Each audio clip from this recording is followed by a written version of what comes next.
28 तारीख को पालम श्री राजकोट गुजरात से एक यात्रियों का दल आदि कैलाश के दर्शन हेतु गुंजी पहुंचा था, जिसमें मनसुख गिरी धनगिरी मेघनाथी पुत्र श्री धनगिरी निवासी पालम सिटी साधु वासवानी राजकोट गुजरात का था। नाभि के पास अचानक स्वास्थ्य खराब होने से उक्त व्यक्ति के साथ गए हुए उनके परिचित डॉक्टर प्रदीप बिठारे द्वारा जांच की गई। जांच में उसकी हालत बेहोशी की लग रही थी। तत्काल उप जिला चिकित्सालय धारचूला को लाया गया, जहां पर डॉक्टर द्वारा श्री मनसुख गिरी पुत्र धनगिरी मेघनाथी को मृत घोषित कर दिया। कोतवाली धारचूला में नियुक्त उप निरीक्षक श्री रविंद्र सिंह राणा ने मृतक मनसुख गिरी का पंचायतनामा की कार्रवाई कर पोस्टमार्टम के बाद मृतक के शव को अंतिम संस्कार हेतु परिजनों के सुपुर्द कर दिया। मृतकों के परिजन मृतक के शव को लेकर गुजरात के लिए रवाना हो गए हैं। डॉक्टरों ने बताया कि हाई एल्टीट्यूड में ऑक्सीजन या फिर हार्ट अटैक की दिक्कत हो सकती है।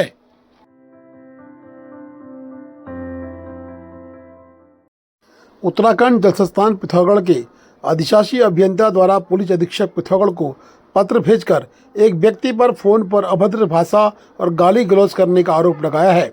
बता दें कि अधिशासी अभियंता ने पत्र के माध्यम से विभाग में कार्यरत सहायक अभियंता सबूत सिंह द्वारा अपने पत्रांक 248 दिनांक 27 मई के माध्यम से अवगत कराया कि दिन में लगभग 9:18 पर उनके मोबाइल नंबर पर एक व्यक्ति द्वारा फोन कर अभद्र भाषा का प्रयोग करते हुए गाली गलौज और धमकी दी।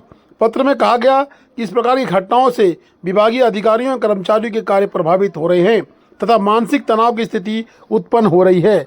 मामले को गंभीर बताते हुए संबंधित व्यक्ति के खिलाफ आवश्यक कानूनी कार्रवाई जाने की मांग की गई है। वहीं अधिशासी अभियंता के समर्थन में पूरा जल संस्थान सड़कों पर उतर गया है। बता दें कि जल संस्थान के द्वारा संयुक्त मोर्चा के तत्वाधान में बिगुल बजा दिया गया है।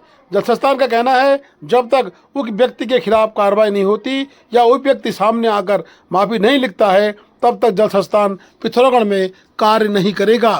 धीरे धीरे ये आग पूरे क्षेत्र में फैल जाएगी। लगता है कि छोटे छोटे सीमांत क्षेत्रों में भी जल संस्थान के कर्मचारी हड़ताल पर जाने की तैयारी में हैं।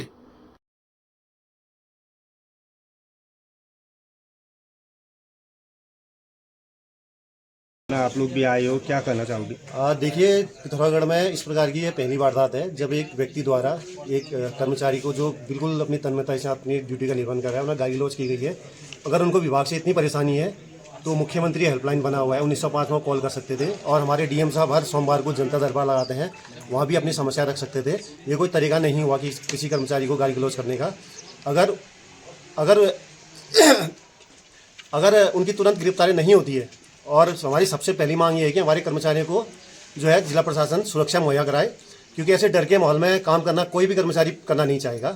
तो हमारी एक ही मांग है कि हमारे कर्मचारियों को सुरक्षा मुहैया कराई जाए और अगर शासन प्रशासन इस दिशा में उचित कार्रवाई नहीं करता है तो जितने के पिथौरागढ़ के जितने भी विभाग हैं सब लोग जल संस्थान के साथ लामबंद होने को मजबूर हो जाएंगे। धन्यवाद।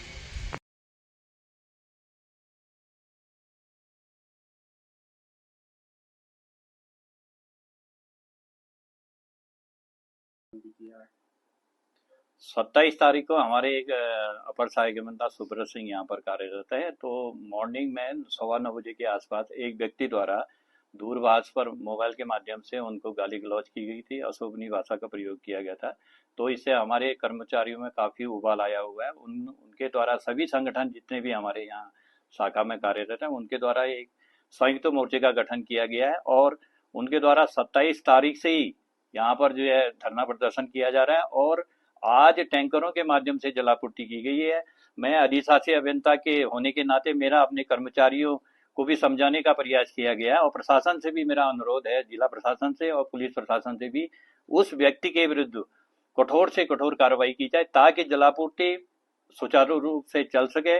और मैं यह भी नहीं चाहता हूं कि पिथौरागढ़ की नगर की जनता जो है एक आदमी के इस प्रकार धमकी से पानी से वंचित होना पड़े और उनको भी सफर ना होना पड़े। और लेकिन हम जो सर्विस प्रोवाइडर डिपार्टमेंट है और उसका भी जो है संज्ञान प्रशासन ने लेना चाहिए। मैं जिलाधिकारी महोदय से भी और पुलिस अधीक्षक महोदय से भी रिक्वेस्ट कर रहा हूँ, क्यों अभी भी मौका है कि मेरे कर्मचारी बड़ी उग्र स्वभाव में आ गए हैं, उनके द्वारा टैंकर पूरी तरह से बाधित कर दिए गए हैं। अगर आज कोई निर्णय नहीं होता है उसके विरुद्ध, तो कल से उनके द्वारा पूरी तरह से जलापूर्ति बाधित किए जाने की बात कही गई है। अतः जो है प्रशासन इसका संज्ञान ले।